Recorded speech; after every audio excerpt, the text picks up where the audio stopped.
조갑제 TV 시청자 여러분 안녕하십니까. 2022년 12월 24일 크리스마스 이브입니다. 매우 춥습니다. 이 정도면 곧 한강이 결빙되지 않을까 하는 생각도 듭니다. 그러나 대부분의 한국 사람들은 좀 따뜻한 가정에서 집에서 주말을 보내고 있습니다. 그것은 누구 덕분일까요? 1950년 6월 25일 한국이 남침당했을 때 트루먼 대통령은 자신의 고향인 미주리주 인디펜던스에 가 있었습니다.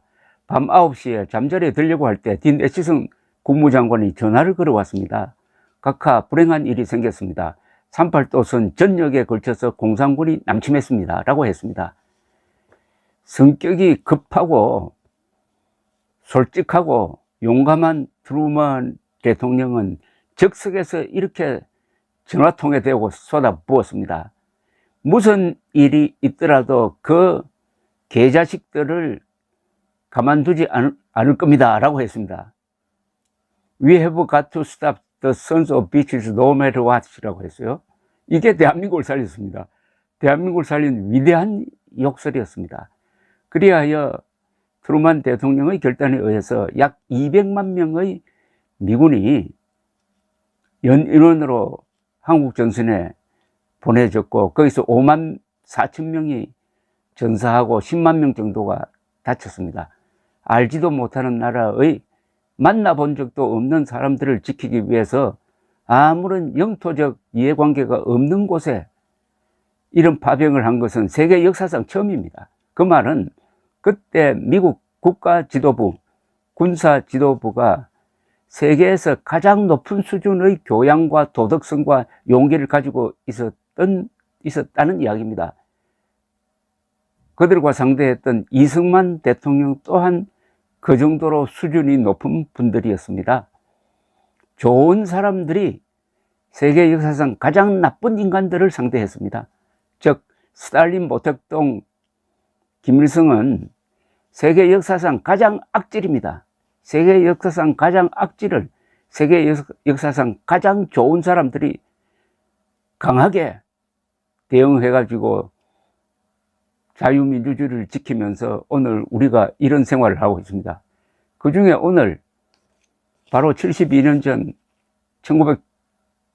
1950년 12월 24일 중공군에 포위된 미군이 흥남에서 철수하면서 북한 동포 10만 명을 배에 실어서 데리고 나온 흥남 철수작전 72주년이 되는 날입니다. 오늘의 주인공은 당시 철수를 지휘했던 10군 단장 에드워드 아몬드 장군일 것입니다. 아몬드 장군은 메가드 사령관의 명령을 받아가지고 10군 단장으로서 인천 상륙작전을 지휘했던 분입니다. 인천 상륙작전은 이기는 전투였고 흥남 철수작전은 지는 전투였습니다. 두 작전을 다 지휘한 아몬드 장군에 대해서 많이 알려져 있지 않아서 오늘은 몇 차례 아몬드 장군에 대해서 이야기를 하고 있습니다. 아몬드 장군은 당시 58세였습니다. 역전의 용사였습니다. 1차 세계대전에 참전해서 소령 진급하고 프랑스 전선에서 다치기도 했습니다. 2차 세계대전 때는 주로 이탈리아 전선에서 싸웠습니다. 흑인들로 구성된 사단의 사단장이었습니다. 3년 동안 아주 고전을 했습니다. 이 이탈리아에서는 독일군이 방어 전략을 잘 세웠습니다. 그래서 끝까지 버텨냈습니다. 그러니까 이 아몬드 장군은 어려운 전장에서 수고를 하신 분입니다. 이분의 가정사를 이야기를 하면은 아주 참 애잔한 생각이 듭니다. 아들 하나, 딸 하나가 있었습니다. 그 아들이 2차 세계대전 때 어느 전선에서 참전을 했냐 하면 육군 대위로서 프랑스에 참전을 했는데 독일군이 항복하기 한 달 전에 1945년 3월에 전사했습니다. 그 소식을 들었던 아몬드 장군이 그때는 이탈리아에 있었는데 어떤 심정이었겠습니까? 그뿐이 아닙니다. 그 1년 전에는 유일한 딸의 남편, 즉 사위가 또 유럽 전선에서 전사를 했습니다. 유일한 사위와 유일한 아들을 잃은 분이 아몬드 장군이었습니다. 58세 노장이었습니다. 그때 흥남철수작전을 지휘를 했는데 몇 년 전에 조갑제닷컴에서 일한 적이 있는 미국에서 활동하는 저널리스트 김명남 씨가 아주 귀중한 인터뷰를 했습니다. 즉, 이 아몬드 장군의 외손자가 살아 있었습니다. 이 외손자를 인터뷰했더니 이 외손자가 또 웨스트포인트를 나온 대령 출신이었습니다. 그리고 군사학자이기도 했습니다. 이 외손자가 아몬드 장군이 돌아가시기 전에 4년 전에 아몬드 장군을 인터뷰한 녹음 테이프를 듣게 되었습니다. 그 녹음 테이프를 소개한 기사를 제가 소개해 드리겠습니다. 그러니까 아몬드 장군을 생전에 인터뷰한 유일한 기록입니다. 우선 인터뷰를 한 아몬드 장군의 외손자 토마스 퍼거슨 예비역 대령을 소개해 드린다면 이분은 1943년에 태어났습니다. 어머니는 아몬드 장군의 따님이고 아버지는 1943년에는 유럽 전선에서 나가서 싸우고 있었습니다. 그러다 그 2년에 전사를 하죠. 이 퍼거슨 씨는 어떤 생활을 보냈느냐 하면 아버지가 전사를 하니까 어머니가 홀로 되었고 말았습니다. 그래서 그 어머니 즉 아몬드 장군의 따님이 동경으로 갔다고 합니다. 왜냐하면 도쿄에 극동군 사령부가 있었습니다. 메가드 사령관이 이 아몬드 장군을 아주 충직한 장교니까 참모장으로 썼습니다. 가장 믿는 사람이라는 거죠, 참모장은. 그러니까 참모장으로 있는 외할아버지 쪽으로 가서 거기서 자랐다고 합니다. 그러니까 그 집안이 상상이 됩니다. 아몬드 장군은 얼마나 외롭습니까? 유일한 아들도 전사하고 사위도 전사하고 이제 남은 건 그냥 과부가 된 딸이 외손자를 데리고 와서 도쿄에서 살았는데 그 뒤에 성장한 퍼거슨 씨는 아버지를 이어가지고 웨스트 포인트 육군사관학교에 들어가서 장교로 임관했는데 월남전 때는 라오스에서 근무했고 한국에서도 근무를 했다고 합니다. 그리고 듀크 대학에서 역사학 석사 과정을 밟았고 전사에 몰두를 해서 여러 가지 활동을 하는데 미국 군역사연구소에서 공부하던 중 다음과 같은 과제가 떨어졌다는 겁니다. 존경할 만한 군인을 인터뷰하라. 그래서 1975년 퍼거슨 씨는 외할아버지가 살고 있는 알라바마주를 찾아가서 에드워드 아몬드 예비역 중장을 인터뷰를 해가지고 그 롬 테이프로 남겨놓았는데 14시간 가량의 녹음 테이프인데 이걸 김명남 기자가 들여다보고 그 중에 중요한 부분을 뽑았습니다. 그래서 이 인터뷰는 퍼거슨 씨가 외할아버지를 상대로 인터뷰를 하는 겁니다. 퍼거슨 씨가 이렇게 묻습니다. 흥남 철수 당시의 상황을 소개해 달라고 하니까 아몬드 장군이 이렇게 이야기를 하네요. 당시 지휘관으로서 나의 임무는 최대한 많은 민간 군무원들과 반공주의자들을 배에 싣는 것이었다.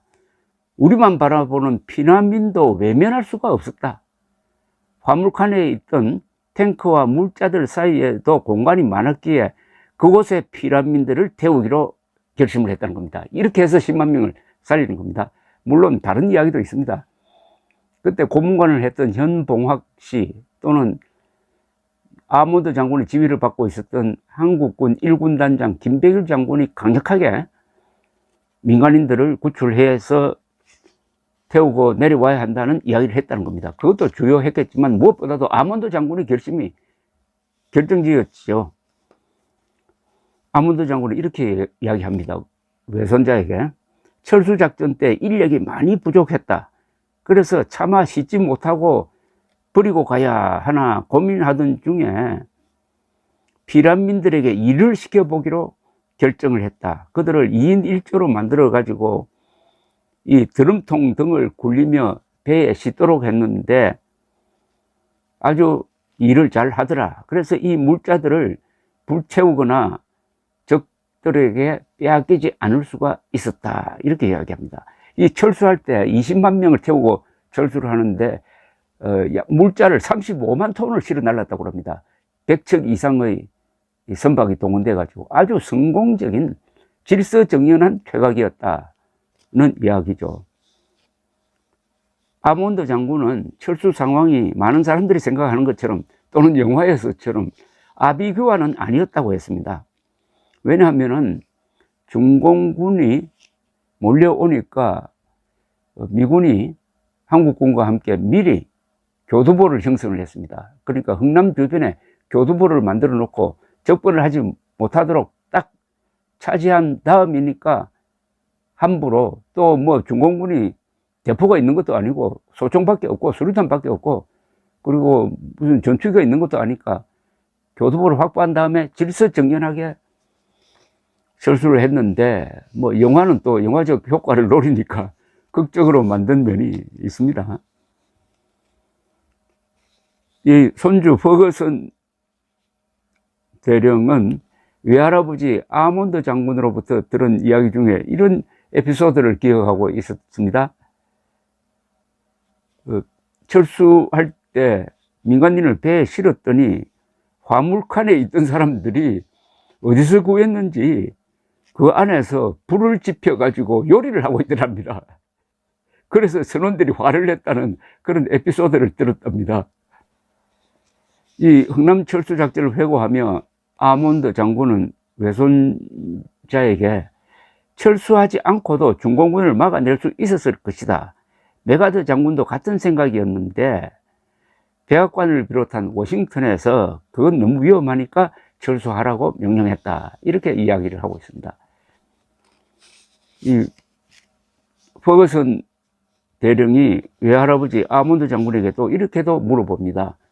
워싱턴 일각에서는 38도선 이북으로 북진할 때 중공군이 개입할 수 있다고 우려를 했는데 메가더 장군도 중공군 개입을 어느 정도 예상하고 있었습니까? 당시 상황은 어떻습니까? 라고 물었는데 이건 아주 아픈 질문입니다. 왜냐하면 1950년 10월 1일 국군이 북진하기 시작을 합니다. 미군도 같이 북진을 합니다. 그래서 10월 19일에는 평양을 수복을 합니다. 곧 통일이 눈앞에 왔다 하는 순간이었습니다. 그러나 미국에서는 불안했습니다. 중공군이 개입한다는 정보가 막 들어오기 시작했습니다. 그런데 메가더 사령부에 물어보니까 메가더는 그럴 가능성이 없다고 이야기하는 거예요. 그래서 일단 메가더를 믿기로 합니다. 그런데 불안한 트루만 대통령이 비행기를 타고 웨이크 섬까지 와가지고 거기서 동경에 있던 메가더 사령관을 불러서 웨이크 섬 회담을 합니다. 거기서 묻습니다. 중공군이 과연 개입하지 않을까요? 물으니까 메가더가 호언장담합니다. 개입할 시간을 놓쳤습니다. 뒤늦게 개입하면 우리가 가지고 있는 공군력으로 작사를 내겠습니다. 이렇게 이야기를 합니다. 크리스마스 때까지 전쟁 끝냅니다. 사병들은 크리스마스 때 고향에 가서 성탄절을 즐길 수 있도록 하겠습니다. 이렇게 이야기를 합니다. 그런데 그 예상이 다 엉터리가 되어버렸습니다. 10월 19일 중공군 30만 명이 압록강을 건너서 북부 산악지대에 딱 포진하고 있다가 10월 하순에 북진해 오는 한국군을 칩니다. 이때도 또 메가더 사령관이 오판을 합니다. 중공군 포로가 잡혔는데도 대규모 부대가 아니다. 그때 30만 명이 들어왔는데 많아봤자 한 3만 명 정도 들어왔을 것이다. 그래서 한 달 뒤에 11월 하순에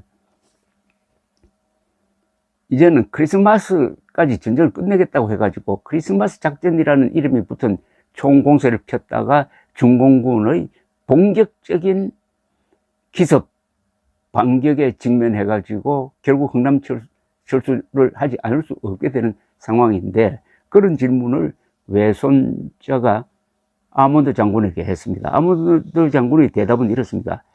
나는 당시 원산 지역에 있었다. 메가더 장군은 대규모 중공군 개입은 없을 것으로 생각했다. 오판을 했다는 거죠. 소규모의 중공군 부대가 압록강을 건널 것으로만 생각했다.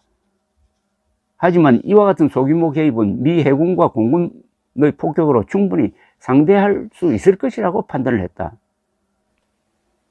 그런데 10월 29일 아몬드 장군은 메가더 장군에게, 사령관에게 긴급 보고를 합니다. 왜냐하면 미 7사단이 함흥 지역에 도착했을 때 장진호 부근에서 무장한 중공군 포로를 만났고 포로를 16명을 포로를 잡았습니다. 아니 이게 무슨 일이냐 해가지고 통역을 대동하고 아몬드 장군은 포로를 직접 신문했다는 겁니다. 내 첫 질문은 어디 소속인가 였다. 그들은 당시 중공군 지휘관 중 한 명인 림바오 인표 부대라는 대답을 했던 것 같다. 그리고 임무가 무엇인가라고 물으니까 그들은 부산까지 가는 것이었다고 했다. 부르산에서 무엇을 할 계획인지를 물으니 미군과 한국군을 비롯한 적군을 물리치기 위해서 왔다고 답하는 것이었다. 그래서 깜짝 놀랐다는 겁니다.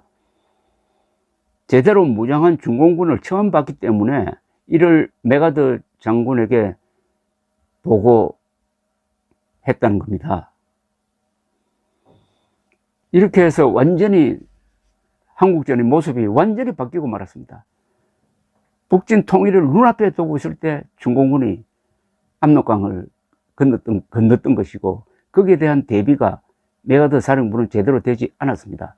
이때 참모장이 아몬드 소장인데 직접적인 책임은 없지만은 자기 부하였던 윌로비 정보참모가 오판을 많이 해가지고 메가더를 오도했다는 이야기도 있고, 윌로비 정보참모는 중공군이 개입할 것이라는 정보가 많은데도 불구하고 메가더 사령관이 그쪽으로 생각하지 않으니까 정보를 편집을 해가지고 왜곡을 해가지고 메가더 비위 맞춰주다가 이런 꼴을 당했다는 비판도 있습니다.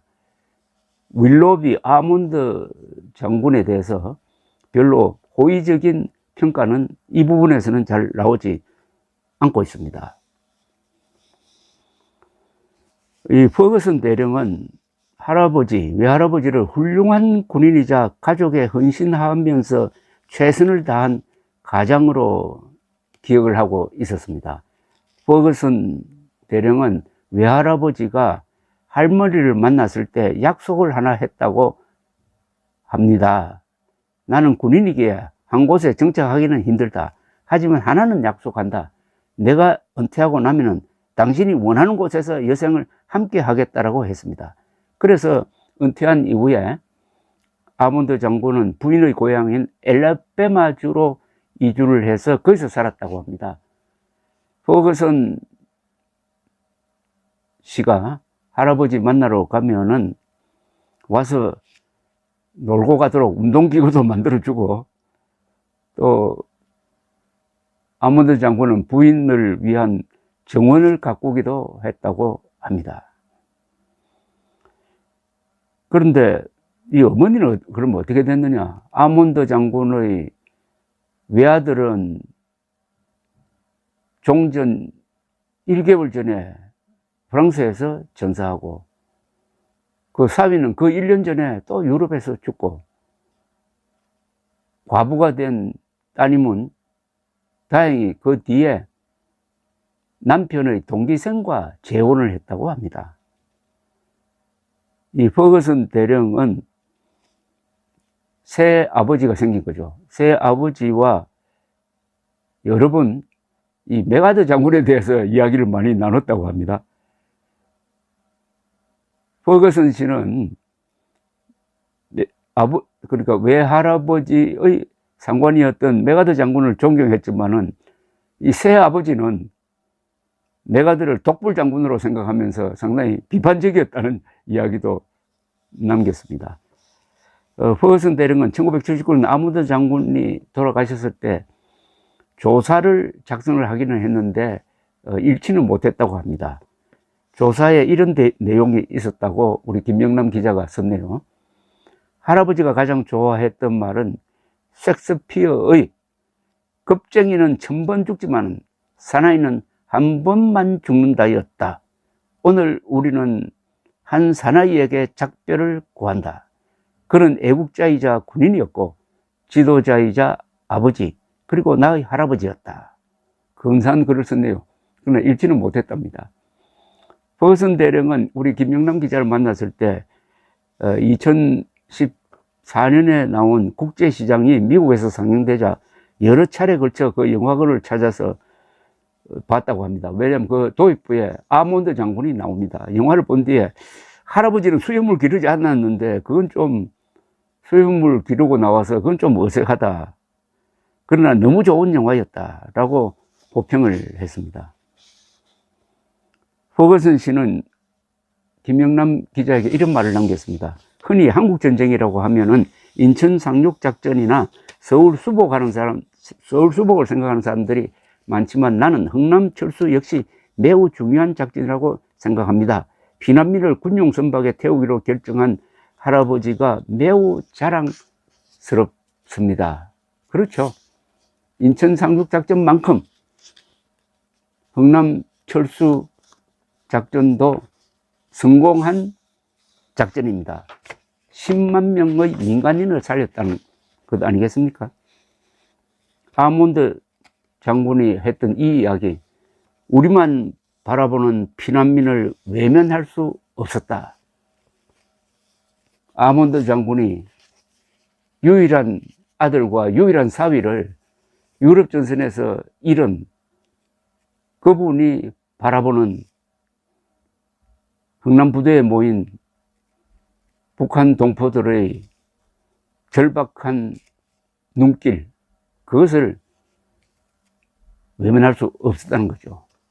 그 10만 명, 구조된 10만 명 중에는 문재인 전 대통령의 아버지도 포함되어 있었습니다. 그런데 문재인 전 대통령은 대통령 때나 그 전후에 보면은 단 한 번도 자기 아버지를 살려서 그리하여 자신이 한국에서 태어나도록 만든 그 미군에 감사하는 마음을 표시한 적이 없습니다. 미스테리입니다. 12월 24일, 오늘이 무슨 날입니까? 크리스마스 이브라고요?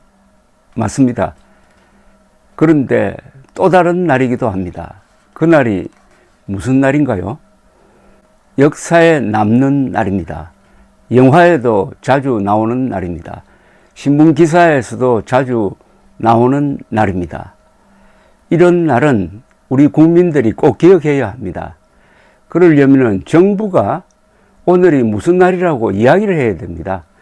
대통령실에서 이야기해도 되고, 보훈처에서 이야기해도 되고, 국방부에서 이야기해도 됩니다. 그런데 그런 말이 나오지 않습니다. 이렇게 되면은 국민으로서 꼭 기억해야 할 역사의 중요한 포인트를 놓치게 됩니다. 국민은 뭐냐? 공통된 역사관을 가진 사람들이 모여서 국민이 되고 국가를 만드는 것입니다. 역사는 기억입니다. 역사의 승리자는 기록을 남겨야 영원히 이기게 됩니다. 이순신이 원균을 이긴 것은 이순신이 난중일기를 남긴 덕분입니다. 오늘이 무슨 날입니까? 이래도 잘 머리에 떠오르시지 않습니까? 오늘은 흥남철수 72주년이 되는 날입니다. 흥남철수 하면은 뭐 국제시장 등 영화에도 많이 나오죠. 흥남철수 작전으로 약 20만 명이 탈출을 했습니다. 중공군의 포위망을 뚫고 그 20만 명 중에서 10만 명은 미군과 한국군이었습니다. 나머지 10만 명은 흥남의 그 부두에 그 추운 겨울에 모여있던 한국인들이었습니다. 민간인들이었습니다. 탈출한 날이 하필 크리스마스 이브였습니다. 미군은 100여 척이 넘는 배를 동원해 가지고 철수작전을 성공시키는데, 철수할 때는 마음이 급한데 민간인들 10만 명까지 태웠습니다. 물론 다 태우지를 못했습니다. 그날 부두에 나와서 탈 수 있었던 사람은 민간인 중에서 한 반 정도였습니다. 10만 명은 거기에 남았습니다. 10만 명은 탈출하고 10만 명의 동포들은 거기서 남았습니다.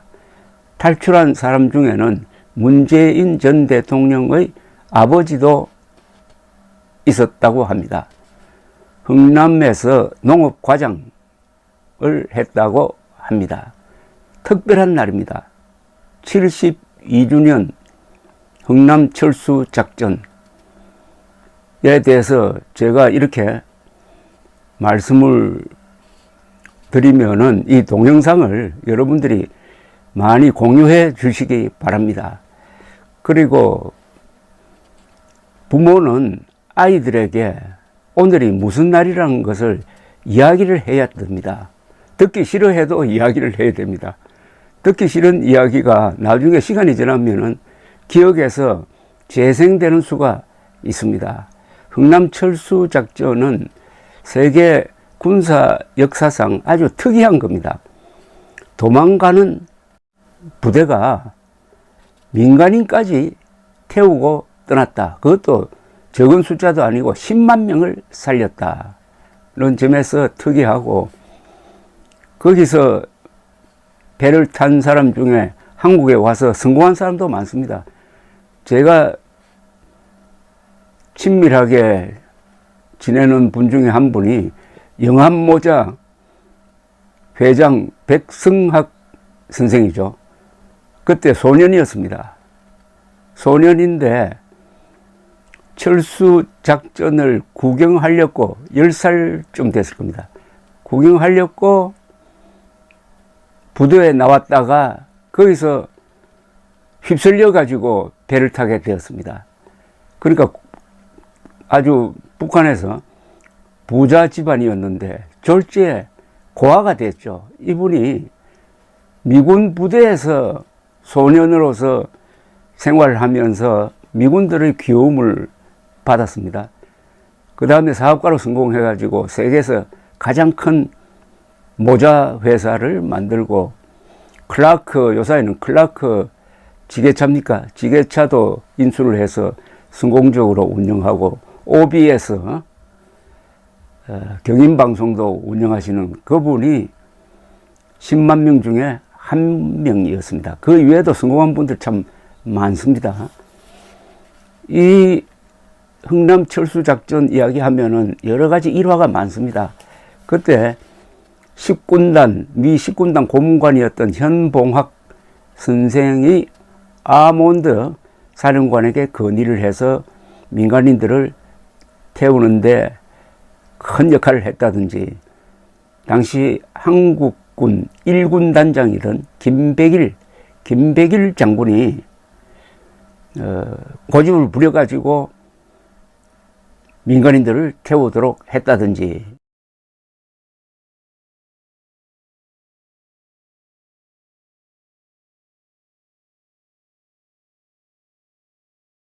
그래도 가장 중요한 분은 누굴까요? 철수작전에서 가장 중요한 분은 역시 지휘관이죠. 최고 지휘관이죠. 최고 지휘관은 에드워드 아몬드 소장이었습니다. 극동군 사령관이 메가드고, 메가드 원수 밑에서 극동군 참모장을 지냈던 분입니다. 아몬드 소장은 메가더 장군의 아주 신임이 두터워 가지고 1950년 9월 15일, 즉 흥남철수작전 한 70일 전에 있었던 인천 상륙작전의 지휘관이었습니다. 인천 상륙작전의 유명한 사진을 보면은 메가더 사령관 바로 옆에서 어느 쪽을 가리키고 있는 그분이 바로 아몬드 소장입니다. 인천 상륙작전에 성공하고 서울 탈환이 다소 늦었습니다. 9월 15일 인천 상륙작전 성공, 9월 28일 서울 수복, 이렇게 되는 거죠. 제가 살고 있는 이 안산 자락, 이곳이 바로 서울 수복 작전을 할 때 안산 능선에 포진하고 있던 북한군과 한강을 건너서 쳐들어온 우리 국군 사이에 격전이 벌어졌던 곳입니다. 안산은 도시 바로 한복판에 있어 가지고 많은 사람들이 사랑을 받고 있는 곳이지만은 그 땅을 파면은 그때 전사한 북한군, 국군, 미군의 피로 적시어져 있는 곳입니다. 9월 28일 서울을 수복한 이후에 메가더 사령관은 조금 이상한 작전을 펴니다. 바로 육로로 원산으로 직행해버리면 되는데 굳이 이 10군단 병력을 쭉 우회를 해가지고 저 배에 태워가지고 저 동해로 가서 원산에 상륙하도록 만듭니다. 그래서 원산 상륙이 늦었습니다. 그 사이에 북한군은 포위망을 뚫고 수만 명이 저 북한 지역으로 달아나 버리고 말았습니다. 메가더 사령관이 실패한 작전이 몇 개가 있는데 인천 상륙작전은 성공했는데 그 뒷마무리가 별로 좋지 않았습니다. 어쨌든 10월 1일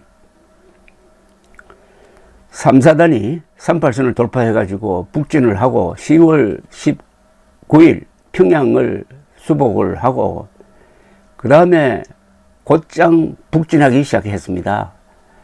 이때 그때는 중공이라고 그랬습니다. 중국이 아니고 중국 공산당이라는 뜻이죠.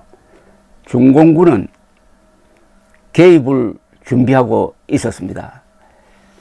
중국 공산당 안에서도 이제 중국을 통일한 지가 얼마 안 되는데 한국전에 병력을 보내서 되겠느냐 하는 반대론이 많았지만은 모택동이가 고집을 피워가지고 병력을 만주에 집결시킵니다.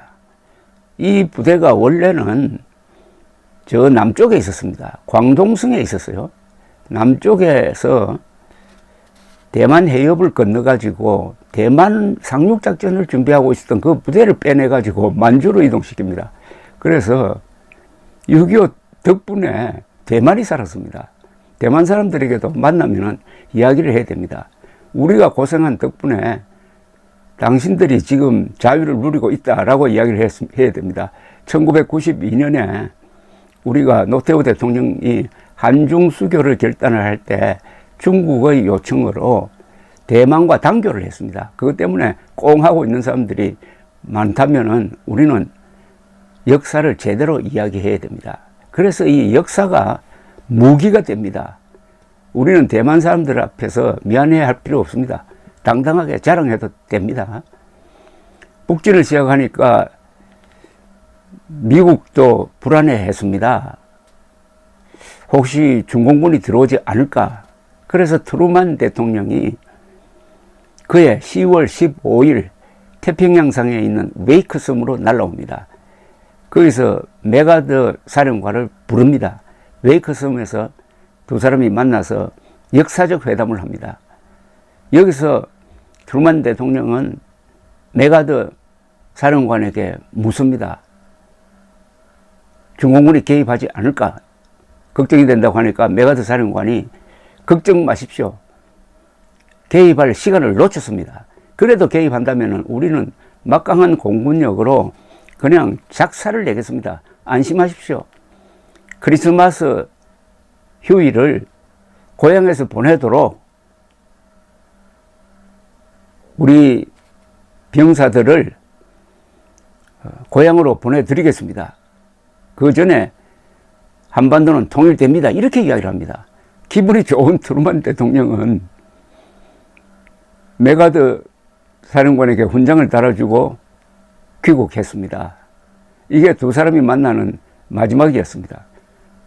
그 몇 달 뒤에는 메가드 사령관이 트루만 대통령에 의해서 해임이 됩니다. 항명했다고 해서.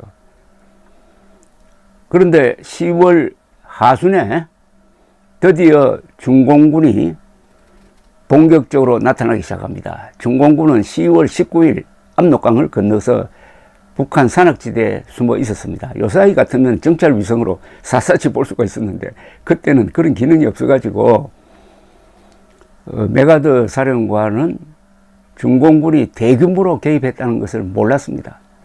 그러다가 10월 하순부터 이 서부 전선을 중심으로 중공군이 주로 약한 한국군을 칩니다.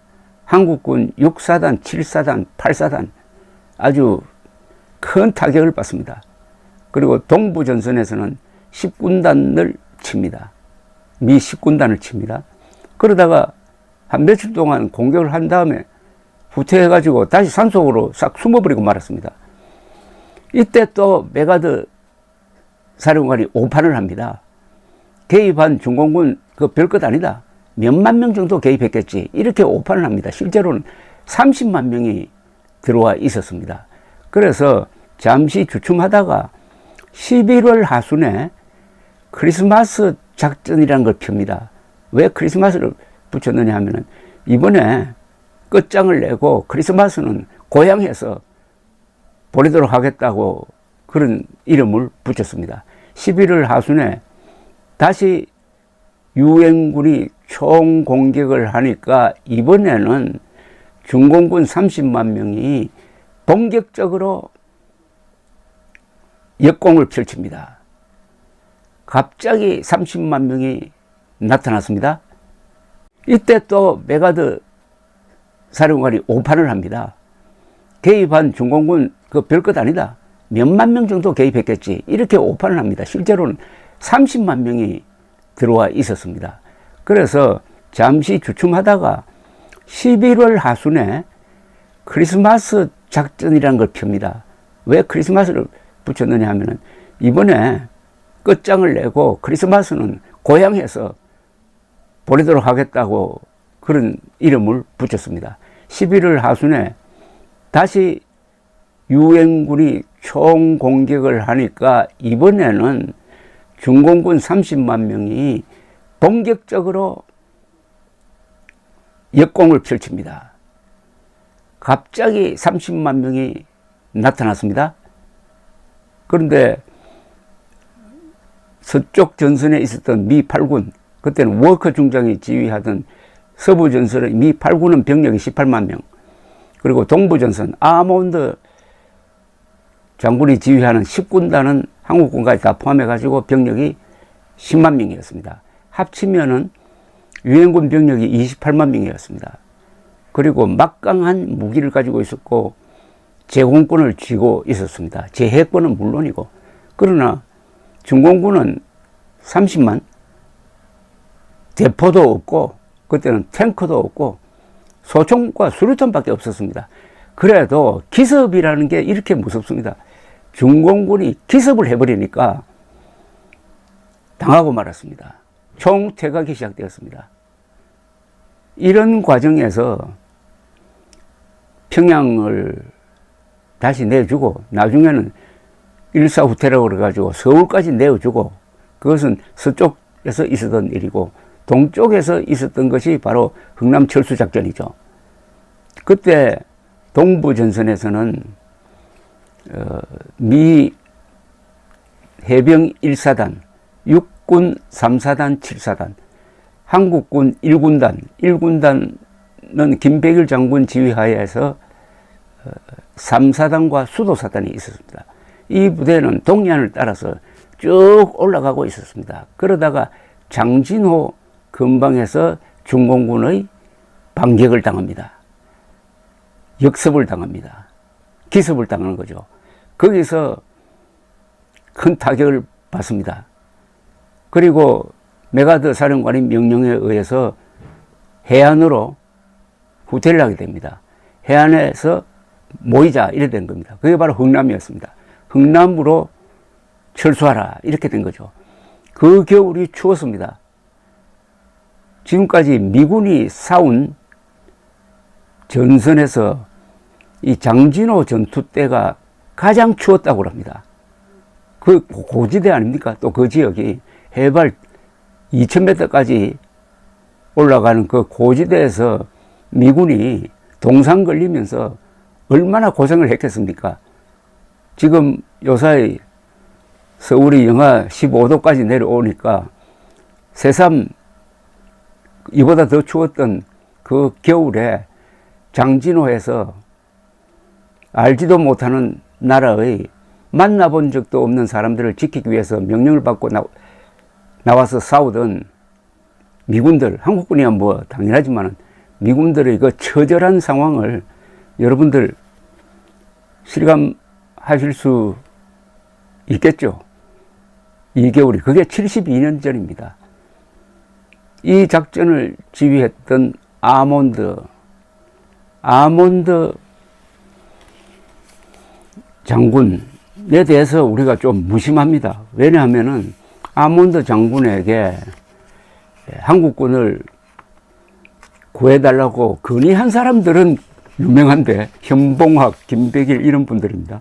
막상 그 건의를 받아가지고 철수시키는 결단을 내린 사람은 아몬드 장군입니다.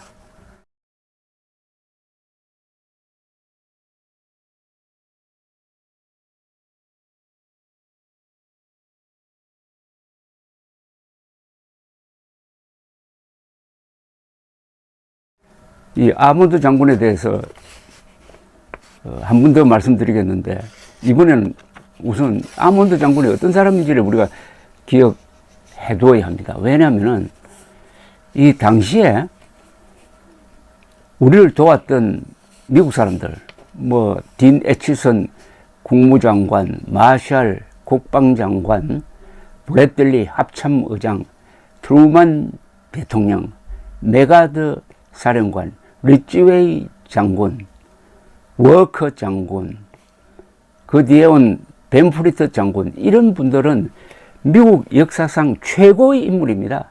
그런 인물들이 그 뒤에도 나타나지 않았습니다. 어떤 점에서 최고냐?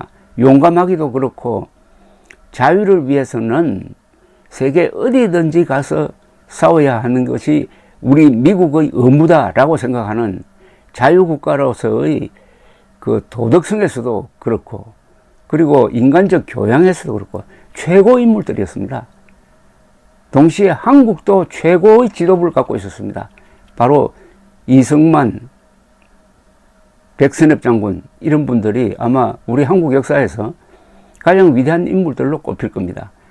그러니까 그 당시의 한국과 미국의 국가 지도부가 최고의 도덕성과 용기와 안목을 갖고 있었다는 것, 그러니까 우리가 기습을 받고도 살아났다는 점, 이걸 잊으면 안 된다는 거죠. 자유는 공짜가 아니라고 합니다. Freedom is not free라고 합니다. 그 말로만 됩니까? 자유가 공짜가 아니라는 것을 보여줄 수 있는 인간 의지가 있어야 되죠. 한국과 미국의 지도층은 그런 사람들이었습니다. 그런 사람들을 The Greatest Generation이라고 합니다. 미국에서는.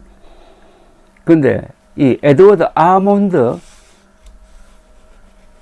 10군단장도 그 그룹의 한 사람이었습니다. 베스트 중에 베스트였다는 거죠. 이 아몬드 장군에 대해서 간단하게 경력을 설명드리면 이렇습니다. 이분은 흥남 철수작전 때는 10군단장으로서 미 해병 1사단 미 육군 3사단, 7사단, 그리고 한국군 1군단, 1군단에는 한국군 3사단, 수도사단이 포함되어 있습니다. 를 지휘했는데 당시 나이가 많았습니다. 58세였습니다. 그때 백선엽, 정일권 이분들이 30대 초반입니다. 그러니까 아들뻘 되는 거죠. 역전의 용사였습니다. 58세 1차 대전 때 소령으로 참전해가지고 프랑스에서 부상당하기도 했습니다. 2차 대전 때는 이분이 이탈리아 전선에서 싸웠는데 아주 특이하게도 흑인들로 구성된 92 보병사단장이었습니다. 근데 이 전투에 임해보니까 흑인들이 달아나는 사람들이 많았습니다. 그러니까 어렵게 한 겁니다. 고전을 했어요. 이탈리아에서. 이탈리아 전선에서는 그 독일군이 방어를 잘했습니다. 그 산악을 이용을 해가지고 3년 동안 여기서 고생을 했습니다. 그러니까 아몬드 장군은 한국전에서도 그렇지만 이 고생을 많이 한 분입니다. 전후 메가드 원수에게 발탁되어서 일본 점령군, 즉 그때는 극동군 사령부라고 그랬습니다. 극동군 사령부의 참모장으로 있다가 10군단장으로 임명이 되어가지고 인천 상륙작전, 흥남 철수작전을 지휘하게 되는 분입니다. 근데 이분의 아들이 에드워드 말로리 아몬드 2세인데 육군 대위였습니다. 2차 세계대전 중에 전사를 했습니다. 1945년 3월 19일 프랑스 전선에서 전사를 했습니다. 히틀러가 자살해가지고 항복하는 게 그 한 달 보름 뒤입니다. 얼마나 그때 아들의 전사 통보를 받은 아몬드 장군의 가슴이 찢어졌겠습니까? 그 한 해 전에는 아몬드 장군의 사위가 또 유럽 전선에서 전사를 했습니다. 이분은 아들 하나, 딸 하나밖에 없었어요. 그런 분이 흥남 철수 작전을 지휘하면서 민간인들을 살리느냐, 그냥 내팽개치고 우리만 가느냐의 기로에서 한국 사람들까지 다 데리고 가자 하는 결정을 하는 게 너무나 자연스러웠지 않을까요? 한국 사람들이 건의를 해서 받아들였다기보다는 아몬드 장군의 경력을 보면은 또 그때 미국 지도부의 성품을 보면은 당연히